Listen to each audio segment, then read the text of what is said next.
and welcome to a video where I talk about both an achievement and a problem, because I have finished my final book on my physical to be read pile. So that means I've read all of the books that I own, and this has been an ongoing project that I haven't really talked much about, but I wanted to give you a bit of background and then some tips and tricks to hopefully, if you want to, get your to be read pile down as well. So without further ado, what has happened? In 2015, I finished my studies at university and I couldn't really read while I was doing those studies because I was focusing on school. So I ended up just buying a bunch of books and then not reading them. And in that case, I had about 210 unread books just sitting on my shelves. I'd go out and I'd buy an entire series, and now I don't do that anymore, not even close. So I'm a little bit more savvy now with not only my reading, but also my finances. So in 2015, I had a lot on my reading plate. In a year, I'd probably read between 60 to 90 books. With those stats, you'd think that I would have finished things in the not too distant future, but books keep releasing every year, and I like doing rereads as well. The way that I managed this TBR pile, because in 2022 I did a very brief check-in and I had 20 books on my to be read pile. So from 2015 there was a bit of a jump there, and the way that I managed this to be read pile was I used to try and set myself challenges, and I also figured out that I'm a huge mood reader. So if I make a to be read video, I might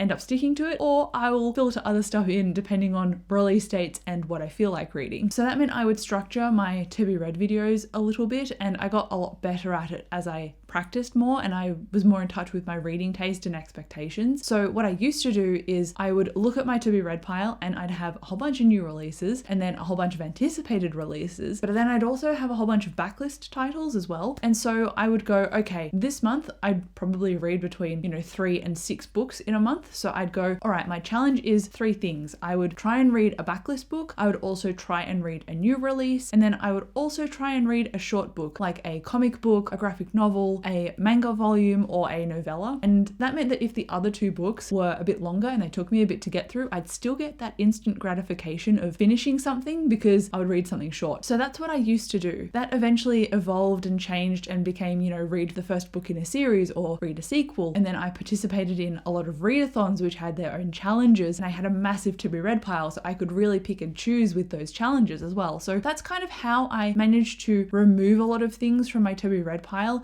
But reading everything on your to be read pile can sometimes get a little bit unrealistic, especially when your reading tastes have drastically changed. So recently I've gotten into doing reading vlogs, and those vlogs are 0 TBR, or attempting to read my to be read cart behind me. And what I would do there is I would go, okay, which books have I actively been ignoring? Which ones don't I actively want to put on a to be read pile? Because to me that is a red flag. So I would look at those books and I would go, all right, in this vlog I'm either going to start this book and read it to completion, or I'm going to start this book and read a few chapters and then see what I feel, because I might not feel like reading it now. I might feel like it's technically probably my taste, and then I might like it later if I'm not in the mood for it now, or I'll end up hating it after I read the first chapter and then I'll know that I can unhaul it. So that's what I did, and that try a chapter process is so good because it forces you to recognize what you've got and if you'll like it or not. And I got rid of a fair few books doing that, so I would highly recommend. I think it is a tried and true method of figuring out what you want to keep, what you want to get rid of, and recognizing whether you're in a reading slump or not. Because sometimes I'd go,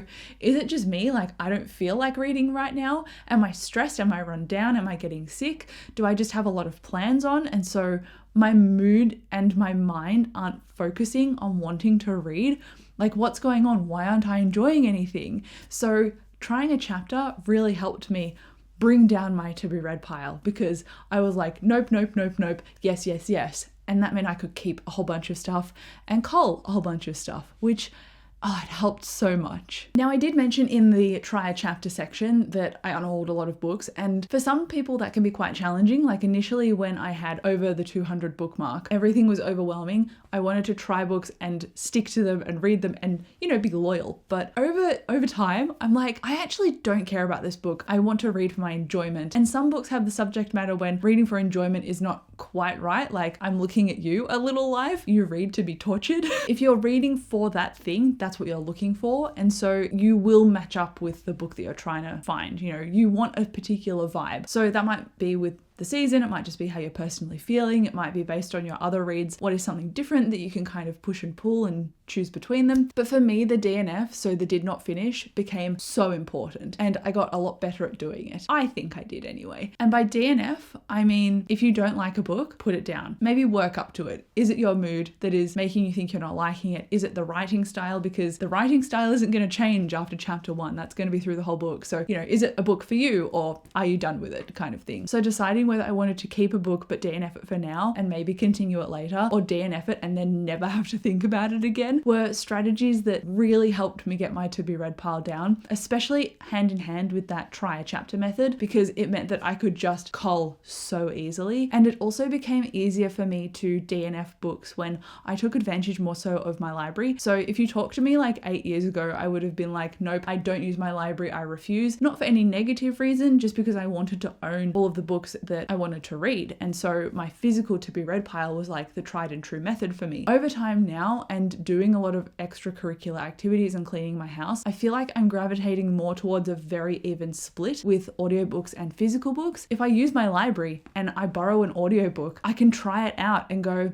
do I like this? And then if I don't like it, I can just return it. And then I haven't spent, 20 to 30 Australian dollars on a book that I'm not going to be able to resell. That's just sunken money that I could put into something else. That has been my goal in trying to get my to be read pile down. And it has become me trying to build better habits for myself, especially book shopping. So I now don't buy whole series anymore. Reading from an author that I've already read from before, that's when I usually would be more inclined to buy more of their books if I've already read them before and I know their writing style. Hasn't always worked for me, and you would have seen this year that I've had some struggle city moments, but usually that's a tried and true method. And then reading a bit of an ebook or a sample, or listening to a sample on Libby for an audiobook, and then going, yeah, I do actually like this book, but I don't like the audio narrator. Or I think I like the samples that I'm reading of this chapter. I can go out and purchase it physically because I think I'll like this. And then looking at reviews as well and seeing if any friends of mine have read books, because we have similar crossover taste. So all of that has helped me get my physical to be read pile to 0. But now we come to the problem part of this scenario, because I want to read stuff and I'm like, I don't have anything to read. But then I also think about my Kindle, and I have a few ebooks that I've got on my Kindle that I would love to read. I made a video about wanting to finish my to be read pile by the end of July, and I'm filming this like smack bang in the middle of July. Of course, I've finished now my physical to be read pile, but I've still got a few titles waiting for me on my ebook when I'm ready to pick them up. So I say that I've finished my whole TBR, and I technically have, but also have I, because I've got other stuff that I can pick up instead. So